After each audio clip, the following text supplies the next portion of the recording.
તહેવારોમાં ઘી ખરીદતા પહેલા હવે સાવધાન રહેજો। સુરતમાં નકલી ઘી બનાવતી 3 ફેક્ટરીઓ ઝડપાઈ છે। અંજની ઇન્ડસ્ટ્રીઝમાંથી 1.50 કરોડ રૂપિયાથી વધુનું નકલી ઘી જપ્ત કરવામાં આવ્યું છે। સુરત એસઓજી પોલીસનું સૌથી મોટું ઓપરેશન। અમરોલી વિસ્તારમાં નકલી ઘીની ફેક્ટરી ધમધમતી હતી। બ્રાન્ડેડ ઘીની આડમાં નકલી ઘી વેચતા હતા। 10,000 કિલો ઘીનો જથ્થો આ કાર્યવાહીમાં જપ્ત કરવામાં આવ્યો છે। પોલીસે કુલ મળીને 1,20,56,500ની મુદ્દામાલ જે છે તે જપ્ત કર્યો। લોકોના સ્વાસ્થ્ય સાથે ચેડા કરતા 4 આરોપીઓની આ કાર્યવાહીમાં ધરપકડ કરવામાં આવી છે।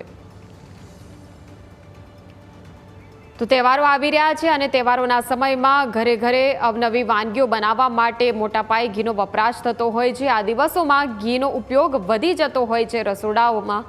ત્યારે ખાસ કરીને જે ઘી તમે બજારમાં લઈ રહ્યા છો એ ઘી અસલી છે કે નકલી તે પણ એક વિચાર કરવો હવે જરૂરી, કેમ કે ઘીની અંદર ભેળસેળ સામે આવી છે। નકલી ઘી બનાવતી 3 ફેક્ટરીઓ જે સુરતમાં ધમધમતી હતી તેના પર તવાઈ બોલાવવામાં આવી છે। સંવાદદાતા અમિત ફોનલાઈન પર જોડાઈ ગયા છે।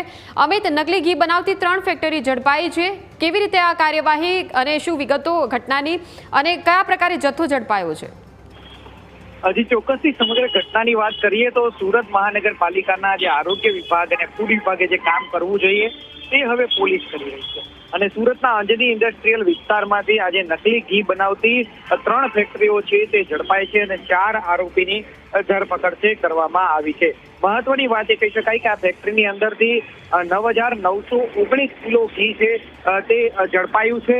આ જે ઘીની કિંમત છે 67,550,000 રૂપિયા। આ ઉપરાંત જે ડુપ્લિકેટ ઘી બનાવવા માટે જે મશીન તેમજ અન્ય મટીરિયલનો ઉપયોગ થતો હતો તેવું 53,55,950નું મટીરિયલ પણ કંપની જે અલગ અલગ કારખાનાઓમાંથી મળી છે। એટલે પોલીસે કુલ 1,20,56,500નો મુદ્દામાલ જપ્ત કર્યો છે। સાથે જ જયેશ મૈસુરિયા, અંકિત પંચીવાલ, સુમિત મૈસુરિયા અને દિનેશ ગેહલોત આમ 4 આરોપીની ધરપકડ કરી છે। આ ચારેય ઇસમો છે અલગ અલગ કંપનીના નામે નકલી ઘી બનાવતા હતા। જે અલગ અલગ પામ ઓઇલ છે તેમજ અન્ય પદાર્થો ભેળવીને ઘી છે તે બનાવવામાં આવતું હોવાનું ધ્યાનમાં આવ્યું છે।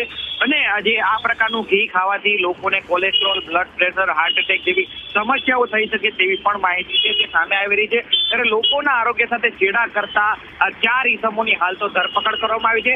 પરંતુ સૌથી મોટો સવાલ એ છે કે અંજની ઇન્ડસ્ટ્રીયલ એરિયામાં નકલી ઘી બનાવતું યુનિટ ચાલતું હતું, પરંતુ સુરત મહાનગરપાલિકાના ફૂડ વિભાગ કે પછી આરોગ્ય વિભાગના એક પણ અધિકારી કે કર્મચારીને આ બાબતે જાણ સુદ્ધા ન થઈ। ત્યારે સવાલ એ થઈ રહ્યો છે કે લાખો લોકોના આરોગ્ય સાથે આ ઇસમો ચેડા કરી રહ્યા છે। ત્યારે પોલીસે આરોગ્ય વિભાગનું કામ કરવું પડે ત્યારે સુરત મહાનગરપાલિકાના અધિકારીઓની કામગીરી પર પણ સવાલો ઉભા થાય છે। જી ચોક્કસ અમિત, અને જ્યારે આ પ્રકારની કાર્યવાહી કરવામાં આવતી હોય છે ત્યારે તમામ ટીમોને સાથે રાખીને કામગીરી કરવાની હોય છે, પરંતુ ક્યાં કઈ સંકલનનો અભાવ જોવા મળી રહ્યો છે, કેમ કે આરોગ્ય તંત્ર જે છે તે હજુ પણ ઘોર નિદ્રામાં જોવા મળી રહ્યું છે।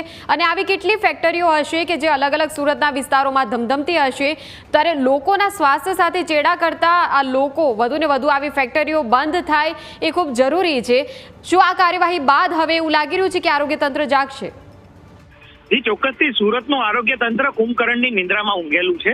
અને અગાઉ પણ આજે જે આરોગ્ય સમિતિના ચેરમેન દ્વારા ટકોર કરવામાં આવી હતી, ફૂડ વિભાગના અધિકારીઓને પણ આ બાબતે ટકોર કરવામાં આવી હતી કે તેઓ કામગીરી કરે અને સેમ્પલિંગ છે તેની પ્રક્રિયા વધારવામાં આવે। જો કે ચેરમેનને ખુદ અધિકારીઓને ટકોર કરવી પડતી હોય તો અધિકારી કેવું કામ કરતા હશે તેને લઈને પણ સવાલ થયો છે। મહત્વની વાત છે કે જે એરિયામાંથી આ ઘી પકડાયું છે તે ઇન્ડસ્ટ્રીયલ એરિયા છે અને આજે ડોર ટુ ડોર સર્વેની કામગીરી છે તે આરોગ્ય વિભાગ દ્વારા હાથ ધરવામાં થોડા દિવસ પહેલા જ આવી હતી। તો ડોર ટુ ડોર સર્વે કેમ આ જગ્યા પર સર્વે ન કરાયો તેને લઈને પણ સવાલો ઉભા થઈ રહ્યા છે।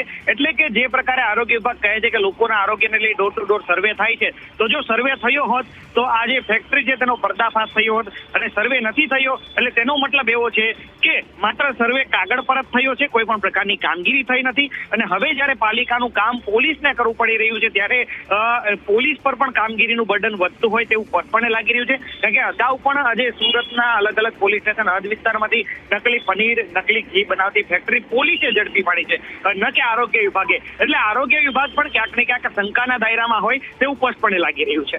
બિલકુલ, આભાર અમિત સમગ્ર માહિતી બદલ।